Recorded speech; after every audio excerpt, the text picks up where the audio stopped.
Hi, it's Driveway DIY here, here with another tool review.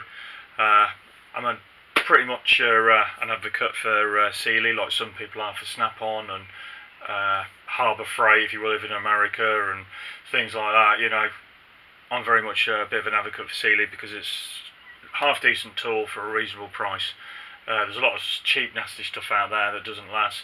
This, for the stuff that I do as a DIYer, and various other people out there who are DIYers, I'm quite an advocate for using tools like this that are very much reasonable price, reasonable quality, and do the job that I want to do.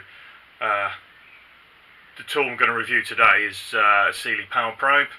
There are ones out there. I've seen loads on YouTube from various channels who are doing a job, and they come out with, oh, I've got this $300 pound power probe to do the job, and it's like, well, I'm a DIYer. I want to use a tool that I can feel happy buying and put away for 2 or 3 months if I don't have to use it, but don't feel like I'm wasting money. I want to buy a tool that I do 1 or 2 jobs on it and it pays for itself. I don't want to be one of these who goes out and buys a Picoscope and £2 worth of software just to do 1 or 2 jobs on the car or for a friend. So I'm a DIYer. The tools that I want to be reasonable price for reasonable quality. So this is a Sealey Powerprobe. I've used it a few times. Probably haven't used it to its full potential, but one of the main reasons why I've got it is to test parts and that are on the car, or test parts that are on a junkyard or scrap heap and stuff like that. So it's quite a good tool. It cost me about £25–30.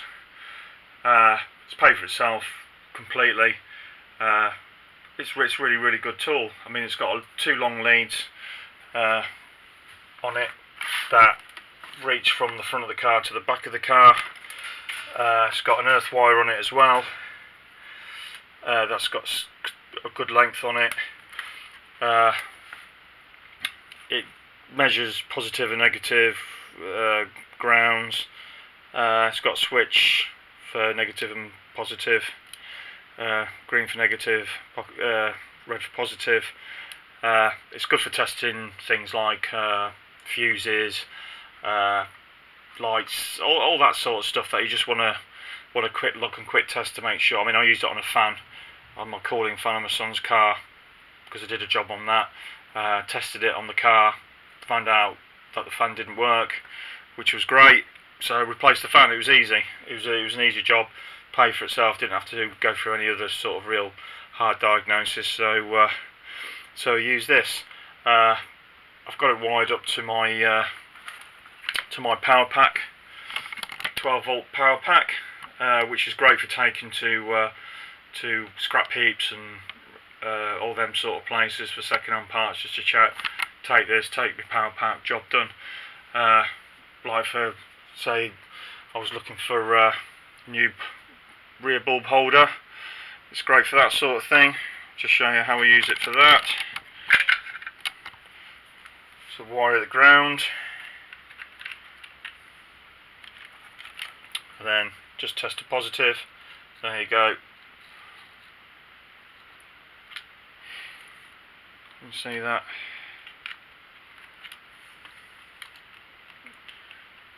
So it's great for that. Easy stuff. Other parts, relays, same as.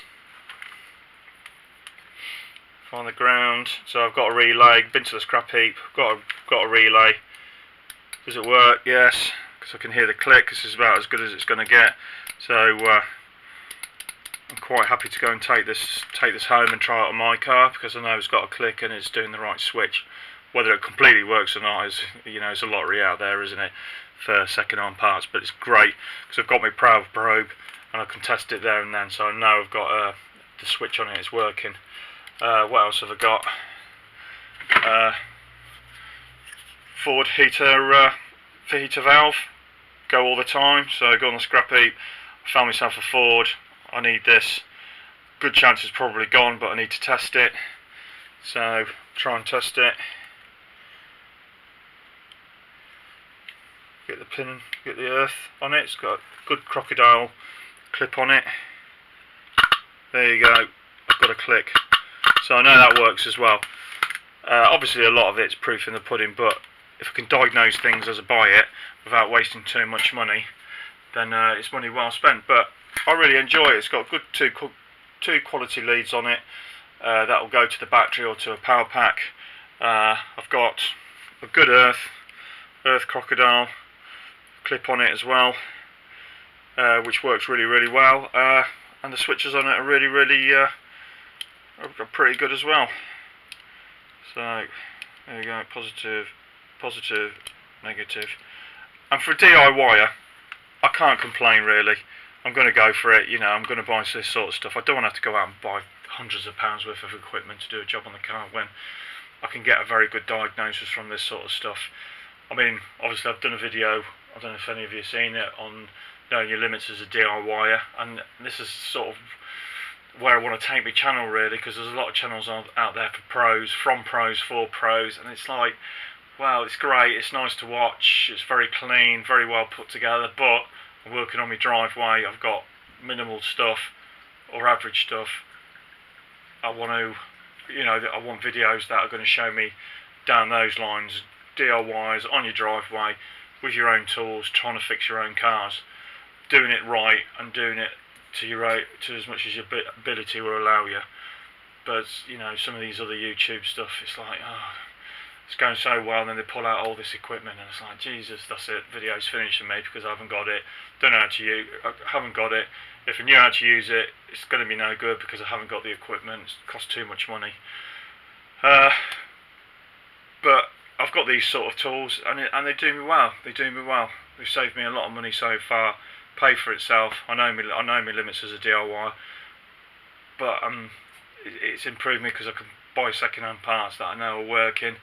Where before, the amount of times that I would come home and I didn't have any way to diagnose them, fit them, and they're broken as well. Especially when you've got a heater valve, forward heater valve, which goes quite often. So I want to make sure that works before I get it, because a lot of them are just dead as a dodo. You know, completely dead. Like fans, cooling fans, and things like that. Stuff that only need a 12-volt feed. Great to have that power probe so I can check it out and see it is. For the sake of 20, 30 quid, it's money well spent really for the DIY. Obviously if you're looking for some more, then check out some other videos from the pros who've got all that sort of stuff in their garage with their lifts, with their computers, and with all that sort of thousands and millions of pounds worth of equipment. But this sort of stuff in the garage for 20 30 quid, it's well worth it. That's all I've got to say on it. Check out my other videos if you're interested in DIY stuff. Not so much if you're a pro. If you're a pro, check out the bigger ones, but some of them can be a bit, I don't know, or whatever. But yeah, hopefully this helps you. Thanks for watching. I'm Driveway DIYer, and I'll hopefully come back with another video before long. Cheers for watching.